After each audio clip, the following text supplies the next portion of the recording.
Welcome everyone to Politically High Tech with your host Elias. We got a guest that's from the past. Oh yeah, we are going back. And for the urban listeners, throwback. Yes, we're going back. We are going back. I'm going like way back, like episode 106, June 2022. Yeah, over 2 years ago. Yeah, I don't mind great guests coming back.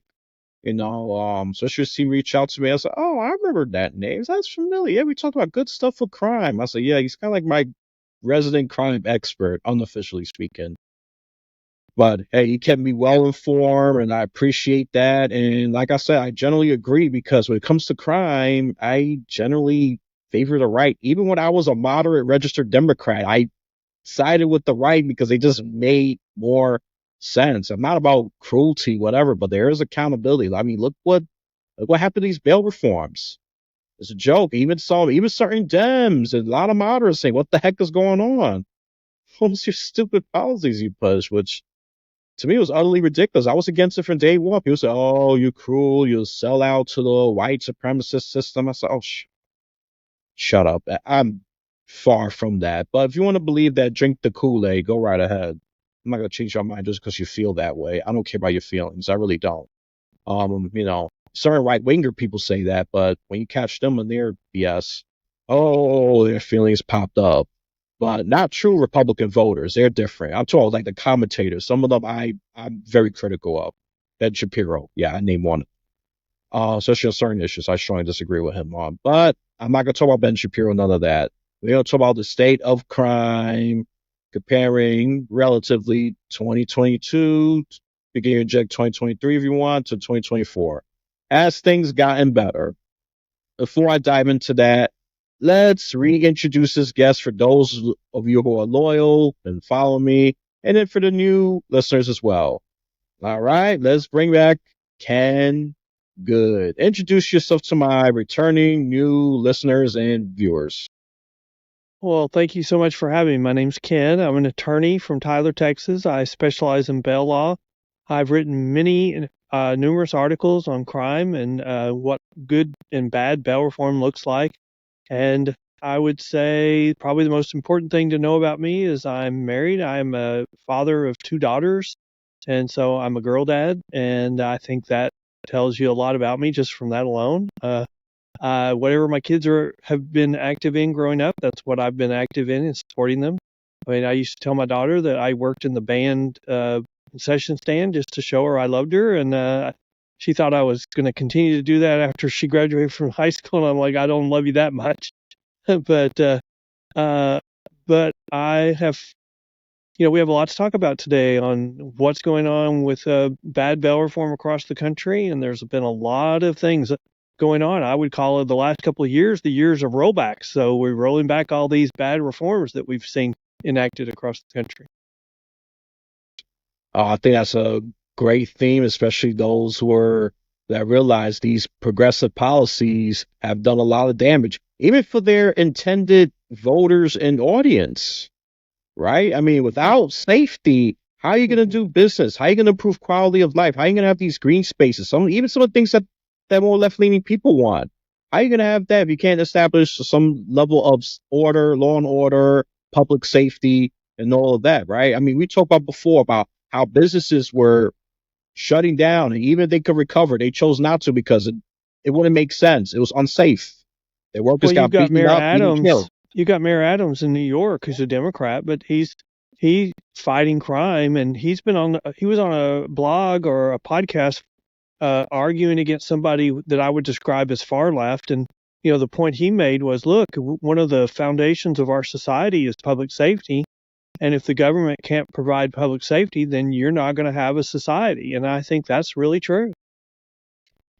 It should be true. I don't know why we're debating about this. This is a fundamental thing. I mean, this is the thing that actually frustrates me personally. I said, listen, when you don't care about safety, you are, sadly the poorer people. I'm not gonna just don't mind. I'm gonna put a better umbrella with the disadvantaged will be severely impacted. that's the umbrella term we use. The disadvantage will be severely impacted. Well, So 2 years ago, we were thinking crime would be the deciding factor in the election, and I think in the end, it was for some races, but by and large, it wasn't the big factor that we thought it would be. And for probably for the second election in a row, abortion kind of negated any issue of crime. And I would even say for the next few weeks, we're going to be seeing a whole bunch of talking points about abortion again. And there was a new story out today that's been completely debunked, blaming someone's death on abortion policy when actually their death was caused by, the drugs that were given to her by an abortion clinic. And it's just, medical negligence. But I mean, so for the last couple of cycles, we've negated or muted the outrage over crime through, a reaction to the ruling from the U.S. Supreme Court to return the abortion issue to the state. And so we're going to see if this is now going to happen again for the third time in this election cycle. At some point, that's not going to be the determining factor. I think immigration may become the determining factor this time, and crime as well. You've got a major issue on the ballot in California. They did Prop 47 where they recategorized some felonies down to misdemeanors, including theft under $950. And then the prosecutors in our urban areas decided, well, we're just not going to prosecute that anymore because that's just not fair. And so that's when we started having all this shoplifting, $25,000 a day. So there's another proposition on the ballot for this November, which doesn't really repeal Prop 47, but it's a major modification of it. You could, in shorthand, just say it repeals Prop 40. They're going to repeal Prop 47. That looks like it's going to pass probably pretty easily. But the thing I would point out is the legislature in California tried all the way up until the very last minute to give an alternative to try to do a backdoor defeat to this new proposition trying to, quote unquote, repeal Prop 47. And they finally abandoned it at the last minute because they couldn't get agreement on how to do it from the extremists on their side. Then you've got New York where they've rolled back their bail reform 3 or 4 times now, and it's all because of crime. I would argue that in the last election, the Republicans took over the House as a result of New York. They had several elections that turned to the Republicans, and so I think that's what gave control of the House to the Republican Party. And you can even see after the election, Nancy Pelosi was scolding New York for allowing crime to become a determinative issue in the Senate races. So it is impacting different elections across the country, and immigration policy is probably just is going to impact this election almost as much as crime. let's not forget the economy. That's another huge one that generally the Republicans still have some advantage of. The economy, immigration, crime, abortion, that's the big Democrat advantage. That's what's kind of sadly even some of the races. Well, I'm going to predict right now if the Democrats get elected, if the Republicans get elected, suddenly all this data that's kind of shown, we don't really have an economy as bad as we think it is, all that's going to be debunked, and we're going to find suddenly the economy is just really, really bad. And I think that's going to come out. I think we've had too much manipulation of the numbers when you have a revision of almost 1 million jobs. Months before an election, that tells you that there's been too much manipulation. Yeah, there's been a lot of, if I'm going to be kind about it, a lot of conflicting reports, and that's not a good thing. And that's the kindest way I could put it. And that does, sad there's a lot of people that are not economists by trade, so they're going to fall for it or just disregard it because this is too complicated. Well, it's another thing, we just have politics that has taken over too many different issues. I agree.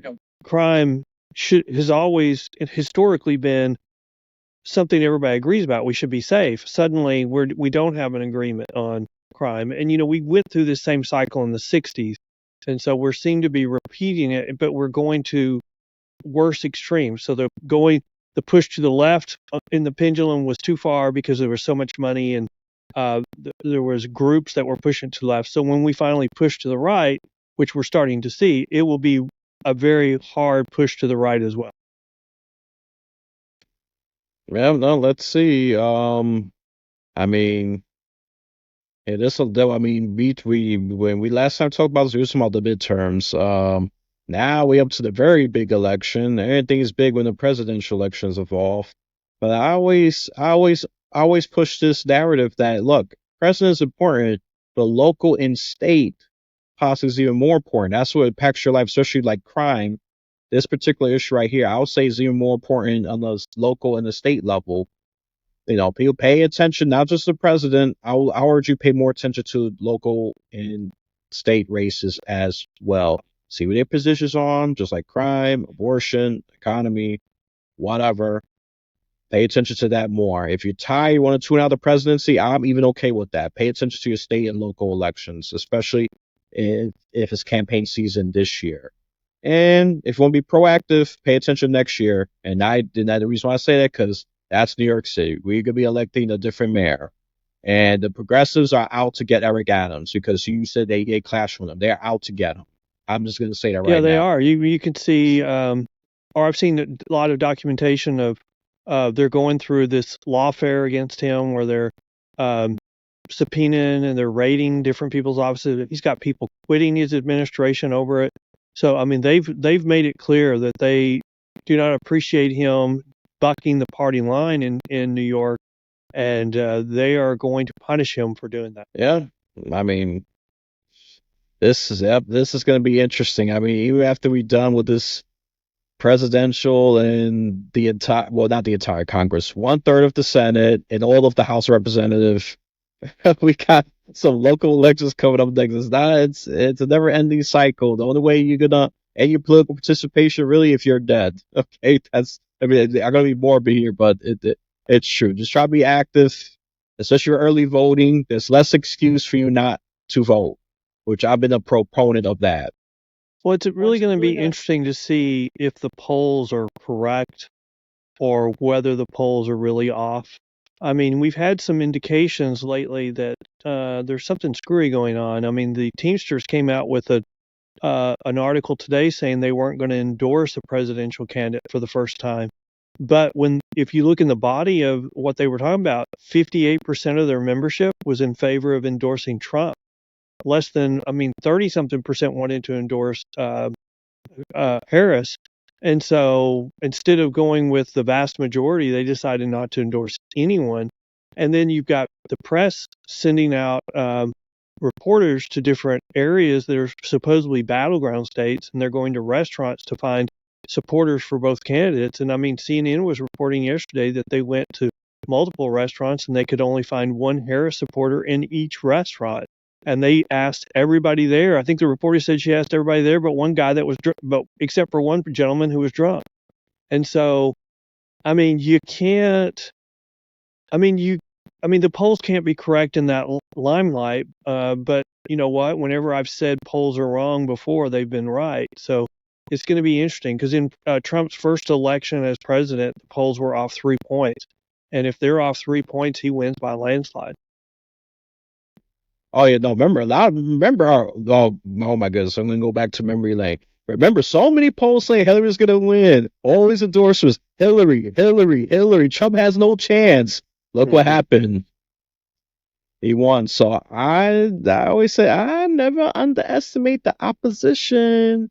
And I did it at the time. This is well, I was already I was a Republican at that time. My last year being a Republican. Now I'm just an independent. I said, don't underestimate Trump. He's going to get this election. I predict he's going to win. And look at the media coverage. Doesn't matter if it's good or bad. He's doing art of the deal. Bad press is good press. They say, this is what he's doing. This is what he's doing. You're not getting this, Democrats. You're not getting this. And eventually, look, he won. Well, there's several things that Trump's done that are unprecedented. I mean, you want to talk about the art of the deal. He negotiated an agreement with a Kennedy who was running as an independent candidate to withdraw and endorse him. I mean, you would think that alone would make the election over. and then he was shot by an assassin in the ear, you would have thought, okay, the election's over after that. Well, now we've had a second attempted assassination. I mean, we have 60 days out. I mean, how many more attempted assassinations can we have during that time period? I mean, it sounds just, I mean, terrifying that we have people doing that, and now we have, that same party attacking what's going on as Trump is the the reason why it's happening. I'm like, Trump isn't calling uh, Harris Hitler. She's not calling him a risk to democracy, and so that's all being done by the other side to Trump. And then they're blaming it on him when someone takes what they said seriously and says, "Well, we can't have that, and so we must try to get solve that issue." I mean, it's just incredible, but that's where we are. We are at the point where they can't acknowledge what they've done is lit a fuse to a firecracker, and so we're going to see. We're going to see pretty quickly. If I look back in history, I would say this race seems to be very similar to the Reagan-Carter race, and in the Reagan-Carter race, the polls were supposedly really close all the way up until right before the end. And if you've seen the Reagan movie that just came out, it even plays off of that, saying that there was something that Reagan said at the end of the debate: "Are you better off today than you were, 4 years ago, 6 years ago?" And and there's cut to different scenes and of people in the economy working, and then they're all agreeing with him. I question whether that was all true. I lived back in that time period when when Reagan was running against Carter, and it just didn't seem close. And so, I think in politics you have periods of time where you have push polls being pushed, where they're trying to get the public to a position, and especially now since we've changed the Democratic candidate, it seems like we've gone through that push poll period longer than we normally would have, because that usually is a primary device that's used to try to get the public pushed towards one primary candidate over the others, the people that have more money. And so I'm questioning whether that's what's going on right now. We still are in a push poll type period. When you've got one candidate who refuses to talk about issues, it's kind of hard to say we agree with anything that they say when they say nothing. So you would expect maybe this is a late swing election, but I question whether it really will be, because we have indications that it's not really been a late swing, and that there's all kinds of evidence that Trump has incredible support and that Harris does not. Yeah. I mean, to me, this is a very weird race. I mean, obviously, I didn't live through the Reagan era, so I don't even know what it's like. This is the first time for me, of course, but I did look at the Reagan statistics. They are pretty impressive. I mean, I've never seen a modern presidential candidate won almost every single state with the exception of Minnesota. Yeah. Yes, So, and we'd like to say that's not possible today. I don't believe. I don't believe there's any way that Trump could win California or New York. But maybe he has a better chance of winning New York than we think he does. I do think that, and maybe even California is more competitive than we believe, because I think crime is a bigger issue in California. We've had some major rulings since the last time we met. There was a case called Days versus Dallas County that went up to the Fifth Circuit, and they ruled, the O'Donnell case, which is the case that influenced these policies and pushed them in the wrong direction.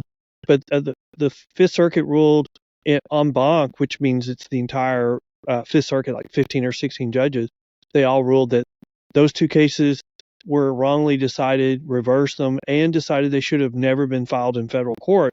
So since the last time we talked, we've got the federal courts saying we're not going to get in this litigation. We're not going to allow advocates for change to use the federal courts, as lawfare against counties. And that went to the United States Supreme Court, and the Supreme Court denied the petition for review. And so I'm hopeful that we're seeing the end of the federal courts getting in on these issues. That should give us more stability, and that should push us back towards the legislature deciding these issues and end these threats from these advocacy groups where they're just raising money for lawfare. and I'm hoping that's what's going to happen. But we still have these groups affecting policy. So, the fight right now is we still have the one party not even admitting that crime is increasing in our urban areas. They're just saying, no, it's a Republican talking point. And I'm like, when you've got the Oakland NAACP calling for a state of emergency because of crime in their city, it's not a Republican talking point. It's a real issue, and I think that's seeping through at this point. Yeah, I mean, eventually it's got to seep through. I mean, you can only just lie and batter that same lie so much, right?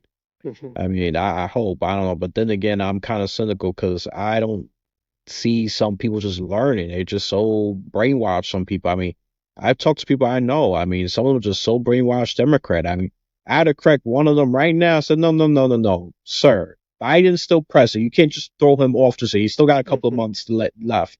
You love Kamala that much? Great. But no, no, no. I had to correct. No, no, no. I tolerate enough of your partisan talking points. No.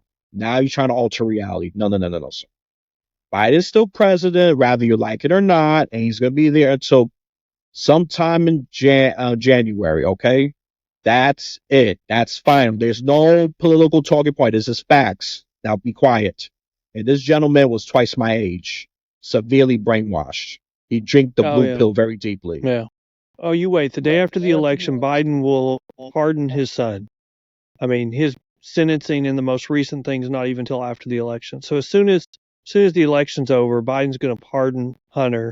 And even though he promised he would never do it, but no one believed him when he said it. And as soon as the election's over, he will do that. And the problem I have with the national election is nobody will push Harris on her policies. I mean, right now, she's done a few interviews, but she refuses to state her policy. She's just Sally Sunshine. Everything's going to be great if you elect me. I'm a happy person, so elect me. We can address this. Well, what's your policy? How are you different from Biden? And I think they've made a concerted decision that if she talks about policies, she's going to start going down. So they will not do that between now and the election, and it's going to start looking bad for her because they're already starting to show that her lines that she's using are the same lines from the debate, from the first press interview she did to the most recent one she did. I mean, it's the same line verbatim. I mean, it's like she's a puppet. I mean, somebody's pulling her strings, and she has only, she's a one-trick pony. She only has this one line that she's going to say in response to this question, and it's the same line over and over and over, and it doesn't address the issue. I mean, we've got people asking her, what two things would you do differently? And on the issue of immigration, oh, we are a great country. We should be, I mean, they ask you a specific question. Nobody wants to take her off script and come back and say, I asked you a question about what two things would you do? Can you answer that question? That will never be asked because the press has decided that they're going to look the other way because they hate Trump so much. Yeah, that's true. I've been calling out the bias of the media. I said, listen, the Republicans have the right to call the bias of the media. I mean, don't get me wrong. I don't like Fox Media either. I'm not giving them a pass either, but it'd be nice just to have a more fair, tough media across the board. Won't be perfectly clear, but no, it's not. It's clearly biased. It's corporate. They're pushing a skewed agenda. And I said, this is why, and to some extent, the Republicans are looking real good and look like legitimate victims because you push coverage that skews to the left. And then, it's true. I mean, and that's why I like coverage that's more independent. Give me facts. I mean, the closest thing I could push is like News Nation. That's Well, the look at the debate we just had between yeah, Trump and Harris. I mean, the analogy I saw was, um, Rotten Tomatoes. You have the critics, and then you have the audience members, and they were saying, the critics were panning Trump, saying worst performance ever, declared her the victory, and then the public, the audience, weighed in on what they thought. And I think that's probably pretty true with what's going on. I mean, you can bring all these issues back down to crime and immigration because those are so intertwined. So much of our crime increases because of the illegal immigration that's being allowed to come through the borders, and they're not willing to do that. I mean, it's kind of amazing that currently we're the decision has been made by somebody that we're going to belittle and try to make jokes about Trump, about dogs and cats being eaten by immigrants, instead of recognizing that we've got serious problems with the number of immigrants that are being taken to a specific area and they don't have the resources to provide for them. And we're just ignoring that in favor of making jokes. The increased crime is being disregarded, and because of this immigration policy. And that's what we're really seeing now. These two things are really conflating to make crime a serious issue, especially in our urban areas. When since we last talked, we've got commercial buildings in San Francisco selling for 30% of what they sold for several years before, or 50% of what they sold for. Now we've got commercial buildings, the default rate going from 5% to 40%. I mean, that's in San Francisco. That's because of these policies, these bad Pell policies, where we suddenly we're making things not crimes anymore, or we're doing these catch and release, simple release mechanism systems where no one is required to go to court, or if they don't, then we're just putting their case on hold, and we have like an 80% failure to appear rate in misdemeanors in California. When I say that number, you just go, that can't be right. Well, when the DA from Yolo County is on my podcast, the Bell Post, saying that's what the failure to appear rate is for all misdemeanors across the state of California because they use simple release mechanism systems, then you know that the system is being played because they have a deadline on getting cases resolved in misdemeanor court. So if you don't show up and don't come back, they can't make you. And if they don't do it by the deadline, they just dismiss your case. I mean, how else can you play the system? And they're playing it because they won't build more capacity for their prisons. And the federal courts have capped how many people they can put in their jail. So when they talk about all these things we're doing to make you feel safer, it's all a lie. It's just to decrease their prison population because they don't have the spine to build additional capacity. And then in New York, it's just politics. And we're seeing these things come back and bite people in the butt. And now people are realizing it. Yeah, I mean, this is my fear with the American public and the media. I mean, the COVID thing I didn't fear as much. It is the massive authoritarians and sadly ignorant people just caving to fear and divisiveness. That was my biggest fear. Not this virus itself, even though it killed a lot of people, but and I think it's safe to say, I could say for New York City, things have not gotten better. I have to be 10 times more vigilant walking down the street just to get to my job. I gotta, really look around like I'm a nut sometimes to make sure that I ain't getting bumped into or stabbed, shot, what have you. I'm not being dramatic. This is serious, especially going to Manhattan. I'd rather stay in my little humble borough that's next to it. I was safer, it's poorer because I mean, it got crime there, but at least I know those people and I know their patterns compared to the rotting apple, I call it. It's still rotting. It stinks. It's invested with crime. It's rich in crime and it's rich in decay. Who are these policies hurting the worst? They're hurting our poorest communities the worst because when crime increases, it increases quicker in our poor communities. And so uh, I would argue that these people, it's all politics. When they say that they're wanting to help, certain minority groups in our community, when they ignore the fact and then they make jokes about you or they demonize you because you point out that those same racial groups have higher crime rates as a result, and that they're the ones that are being negatively impacted the most from these policies, they just ignore it. And that's how you know that these policies are just politics and not trying to improve the system. No, yeah, absolutely. So I think it's safe to say the situation is not getting any better depending on what county, of course, because I think just making a blanketed statement just shows ignorance and stupidity on my part. I'm sure those states and counties that focus on crime, they're doing their part, and those who are just playing politics, like you said, situation ain't getting any better. Just dismiss, dismiss, dismiss. This should prevent the overwhelm Yeah, strain on the prevent the system. system from collapsing because of the weight of the backlog. I mean, you've got some state areas that have improved. Texas has enacted some what I call good bail reform, and as a I would say probably a backlash to all these bad policies that have been enacted.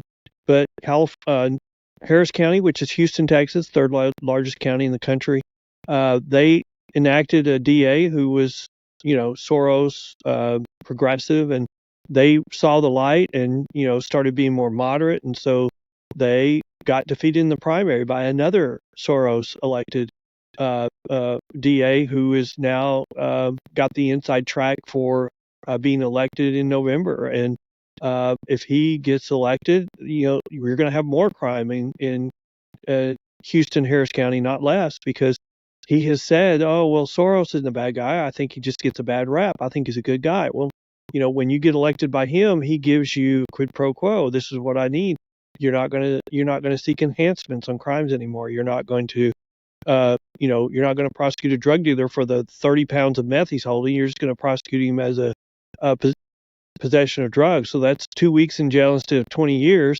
And, to our drug dealers, they think 2 weeks is the cost of doing business. So, these policies, when we tie the hands of our judges in these bad areas, we're tying them to protect the poor, supposedly, but we're also tying them so that they can't address gangs, they can't address career criminals, and they can't address organized crime. And you know who's sitting up and noticing that? Those same groups. And so they have figured out ways to make money hand over fist. And they will continue to do it as long as we, the public, the politicians, allow them to. What we're seeing is a pushback. We're starting to see that across the country where they're saying this isn't right anymore. But the best example of it was, the protests we saw in May at our college campuses. We saw the criminal justice element, the law enforcement, come in and arrest them, but we still see the remnants of the effect or the impact of the Soros elected DAs, where they gradually just dismissed all of the cases, and we're sending them the message, hey, when you go back to school, go back and do all these protests. The only reason why we're not seeing more of these protests right now is because the Democrats have gone to them and said, wait till after the election. Yeah, I mean, people pay attention to timing in politics. It reveals a lot. I think like especially presidential years, things are crazier than normal. And they kind of calm down a little bit, and they bump up a midterm, and then they calm down a bit. Like one of my favorite, he's like a moderate left friend. He's very smart, and I agree with his analysis that yeah, no, things go like up and down, up and down, up and down, and this is 2024. This is a even number presidential election, so things are gonna get more crazier than usual. To your point with the student protests, I was kind of as much as I support protests, what I don't support is destruction and causing hell for normal people. That's not a protest. That is disturbing the peace, and that's even riot. Remember the difference. I hate that mostly peaceful protest phrase. It's such a cop out. It's a cop out. I gotta call it out. I mean, the right has used it a little bit, but the left has used it much more. I said, stop the bullcrap. When I seen people break into college campuses, okay, just because of free Palestine or whatever. No, you can have that opinion. That's fine. But if you're gonna cause violence and hell and just graffiti and cause destruction, then no, you lost my sympathy right there. I said no, I'm not supporting that. I'm not gonna support that. I'm out. Well, I mean, look at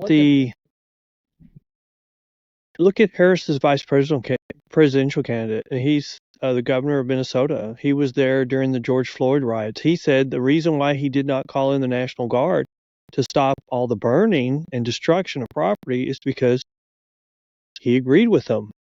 And so he allowed the tax base of his state and his urban cities to be completely destroyed. And a lot of it has never been built back, because why would you build back if you're not going to have the support of your local elected officials? If they're just going to allow that to take place, then you're not going to be able to get insurance, and you're not going to be able, why would you ever do business in that area? And you're seeing that. You're seeing that that's what's happened.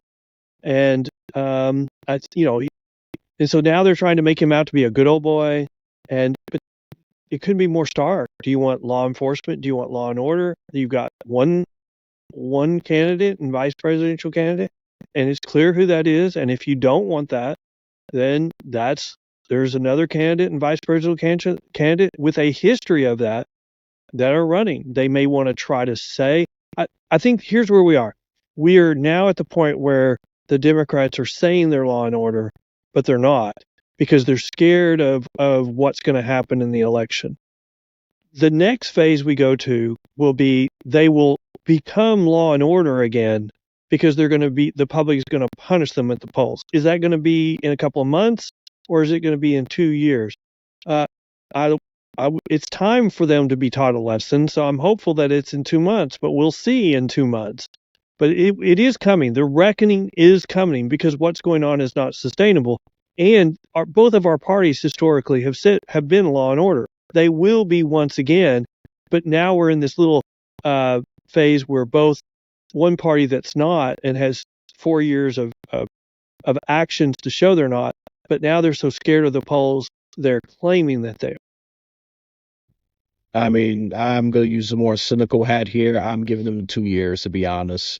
I don't think change will come that quick. I'm sure it is. It is. I agree with you in general, but the time I'm gonna go towards the 2 years. I'm just gonna be honest. Until I think after the president, I think that's why people wake up, because a lot of people wake up after the fact. A lot of people react. A lot of people have short-term memory loss, and I agree with whoever says that. And even at times, I have short-term memory loss or something. That's why I research, try to prep before I talk about something, but that's not always possible.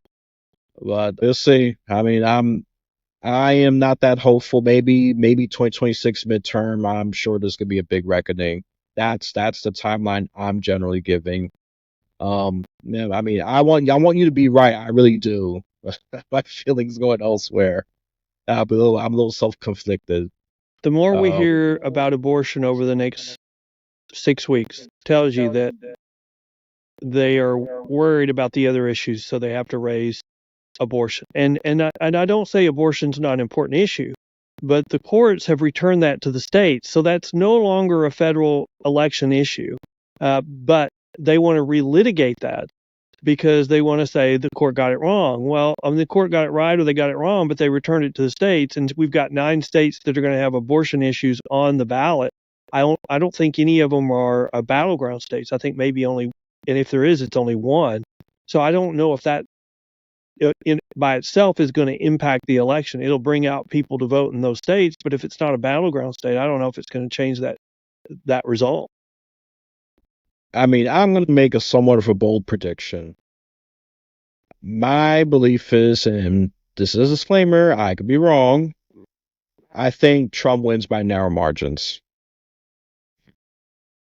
I don't know. I mean, it's too crazy. I would say this: if Trump was any other Republican, he wouldn't withstand. They could not withstand what Trump has been through. So if it was anyone else other than Trump, I would say the election's done. They probably wouldn't. They'd already be in jail uh, with what they've done to him. But my concern is, now that they've done this to Trump, just like when they take a new low against any other Republican candidate, that's the way they will treat any future Republican candidate. So these people that are saying, "Oh, this is just Trump," the next candidate would have won, any other candidate but Trump would have won easily. No, this is the way we have that the other party will always treat Republicans lawfare, um, and we will always have them calling them the destruction of the democracy if they get elected. We can't just disagree with them; they have to be the devil themselves. Every Republican president or candidate for president for the last 20 years has been referred to as Hitler. At some point, you would think that it would wear off. You can't keep referring, but they keep doing it. And so we're still going to have that. And so it's going to get worse. Whatever they've done to Trump is what is the default for going forward. And so at some point, we just have to say, no, this isn't right. And so I'm going to vote for the Republican to prove to you that you're wrong. And, I encourage people right now that if you are concerned about crime in your area, there's only one party that's going to address that. And I know that we've got all these identity politics that they're trying to carve people up to, that they tell you you can't vote for the other side because of your identity. But if you're against all this crime going on, then I say you should be a one single issue voter until we get both parties back to strong stalwarts against crime. And we're not there yet. Until we get there, that you should be a single issue voter on crime. You hear that pitch, listeners? You heard it. If you're gonna focus on one thing, focus on crime. Make it simple. Especially for those of you who are undecided, I would say vote for something is better than not voting at all. Okay? That's all I'm gonna say about that. I mean, me, I have a good idea I'm gonna vote, but I'm not gonna give you my guy because it's too complicated, it's too convoluted. But if you want a simple one, just copycat right there. Crime is important. There's listen to some right there. I mean, hey, there's a lot of single issue voters. There's one just for abortion. There's one for the economy. Economy's favorite, the Republicans. Abortion's favorite Democrats. Crime, well, they favor Republicans. Well, okay, well, with favorite Democrats, I gotta be a little more balanced. Hey, go marijuana. Yeah, they'll just throw it in there. It's no longer the biggest issue because it's getting legalized just about everywhere. Oh, you know what? But one of the unknown issues on that, which has come up since the last time we talked, is like the legal industry in California is crashed, and it's been taken over by the illegal by the cartels. And they're not only just doing it, making it where they are in Mexico and bringing it to, they're bringing their whole operations into California because we've decriminalized marijuana. So they're not afraid of any of the criminal penalties anymore. So they not only bring their whole operations to California, they bring employees, people to work there through our open borders immigration policy. And then they're doing their whole operations in national forests in California, and they're not scared. They're not scared because we've decriminalized it. People. Look, as much as I like to be pro that, but that was a side of me. I was always concerned. I said, wait a minute. Once you start legalizing this, you open a can of worms. I mean, in New York City, there was so many illegal shops on it. I mean, this is not now. They popping up like weeds. Those unwanted weeds. One grow over there, one grow over there, one grow over there. They were growing in each block. It was ridiculous. I said, no, the New York State could not legalize all these shops. Of course, I was right. They only issued like a few thousand. There was like tens of thousands of them popping up. They were popping up like weeds. Police force was pretty overwhelmed with all the crackdown. I mean, oh man. As much as sadly I was pro marijuana, but yep, sadly we should have had a secret police force taking down a cartel maybe with some revisions. Then it would have been all right. But you see, we have the multi-pronged plan. We can't just legalize it and then everything's gonna be okay. And look, the weed is everywhere, kids smoking it, and all this. Oh no. And that's what I was concerned about. That's why I was like a hesitant to support. I said, yeah, I will support it, but you gotta address A, B, C, D. Of course they listen. They won't listen to people like me. It's too nuanced. Whatever. Uh, uh, things will get better eventually. Well, we've got even Oregon set aside all heavy drug use crimes, and it's no longer a crime, and we just have record numbers of overdoses every month in Portland. And so those laws have now expired. They weren't reenacted. So again, law and order has won out, and they're finding that when you set aside all drug use, because the argument was, oh, when we legalize all heavy drugs, people will want to go to therapy. They'll want to get treatment, and drug use will go down. It didn't.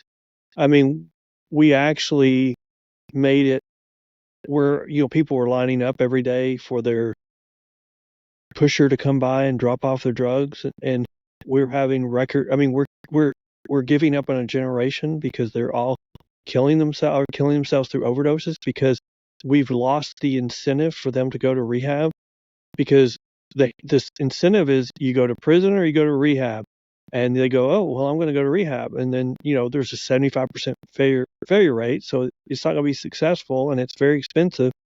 And so it's one of those things that reality is coming back and making an appearance. I mean, we know how to fight crime. I mean, we teach it in colleges, criminology, on how to fight crime. For the last 4 or 5 years, we've had these, we're going to go down this road and try this new thing. There's no study that says it works other than one think tank doing a quote unquote study for another think tank and everybody relying on it. There's no science saying these things work. And what do you know? Time is showing that they're not. And so I'm very hopeful on where we're going. You already see the rollbacks of these bad bail reform measures. You see reason coming back into the criminal justice system, but we still have outliers. I mean, Illinois is an outlier right now. Houston could be in the fall if Harris County elects a Soros DA, because we've got Soros DAs that are being defeated all over the country when people are going, we're not going to support this anymore. And so we still have a lot of work to do, but things I think are looking better. Yeah, when it comes to crime, I'm unashamed side with the right. And, and to be honest, look, if weed legalization expires, you know what? I'm not going to be upset. We tried it. Mm-hmm. Didn't work. The consequences were dire, and it was a failure. But I'm just going to be honest. It was a failure. It was a failure. I reluctantly gave it a shot. Look at that. So no more chances for me. I don't like to repeat the same mistakes. So the right has even won me over with marijuana now.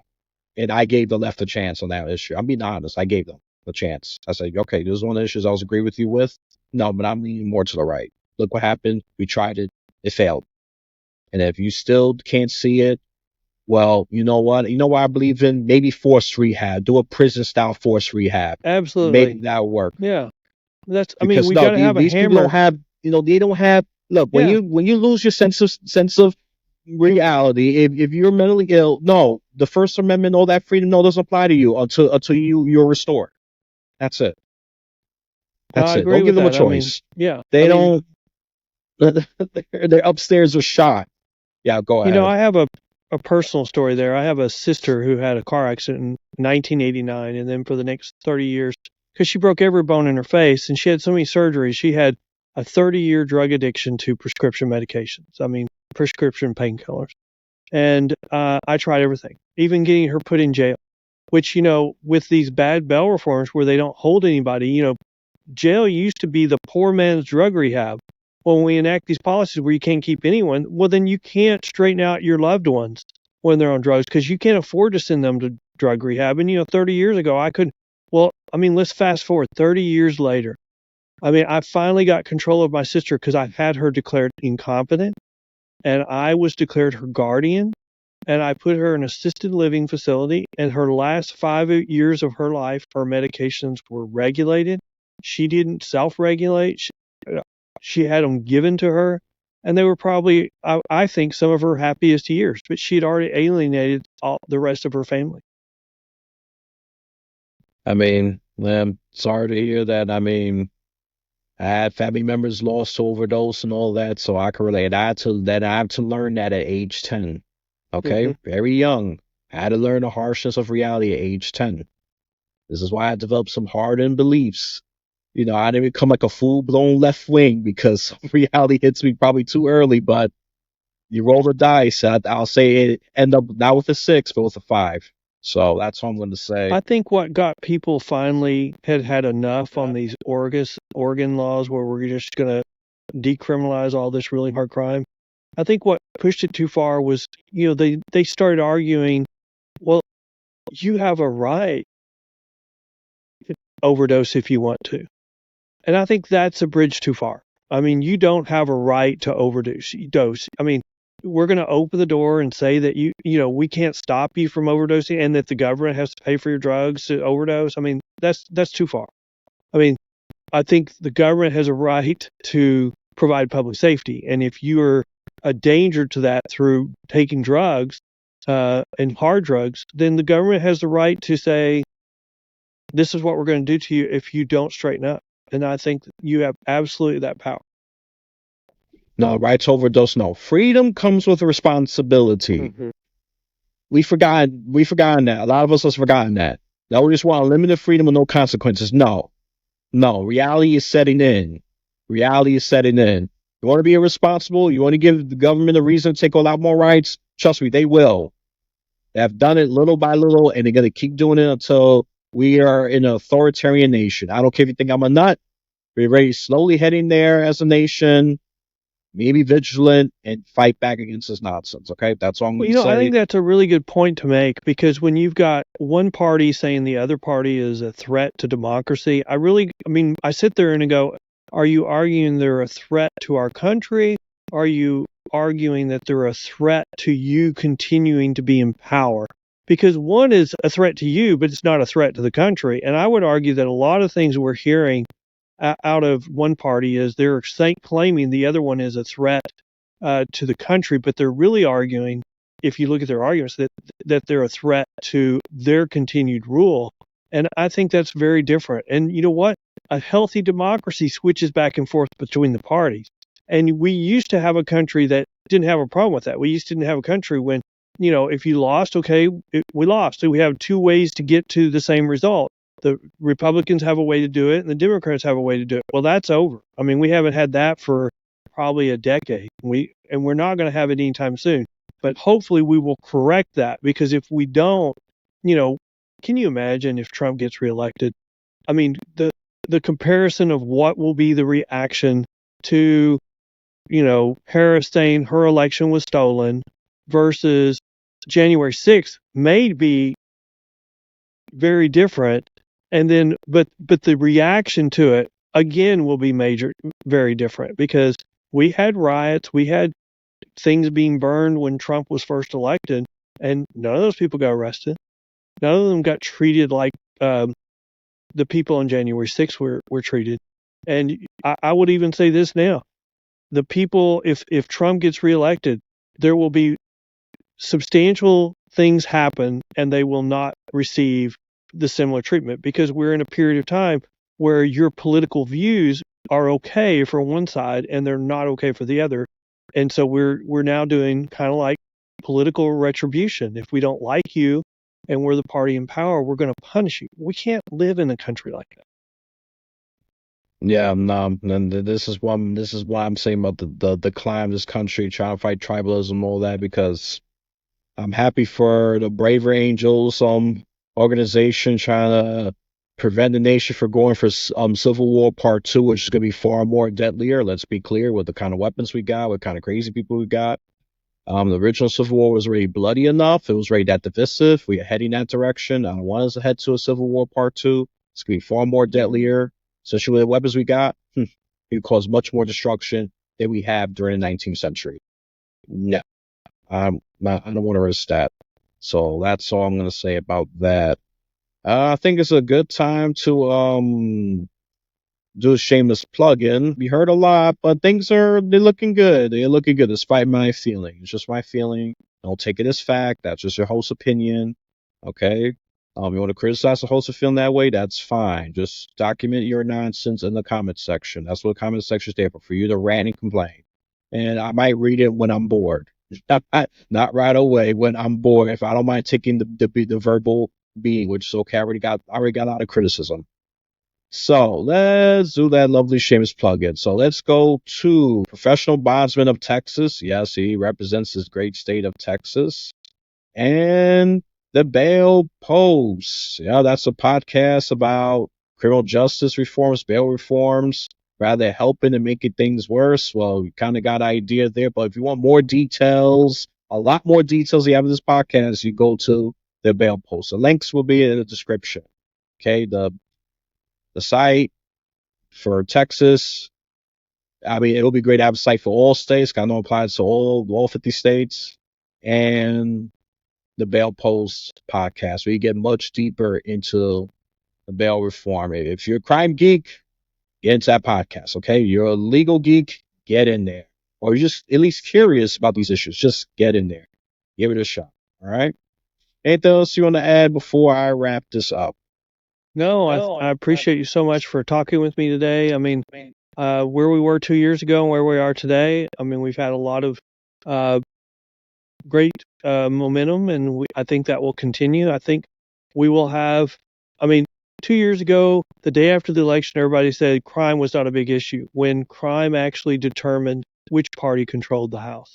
I think it will be a bigger issue this time in this election. And I think immigration, the policy of the current party in the White House, I think that's going to come back and probably bite them pretty hard in this election. And we'll see. We'll see if abortion negates all that. It could, but at some point it'll stop. And I think I'm hopeful that this will be the election where people will vote their pockets first, instead of the issue that's been sent back to the state and is no longer an issue for the federal government to address. All righty. So let's wrap this up. So from wherever or whenever you decide to listen to this podcast, you have a blessed day, afternoon, or night.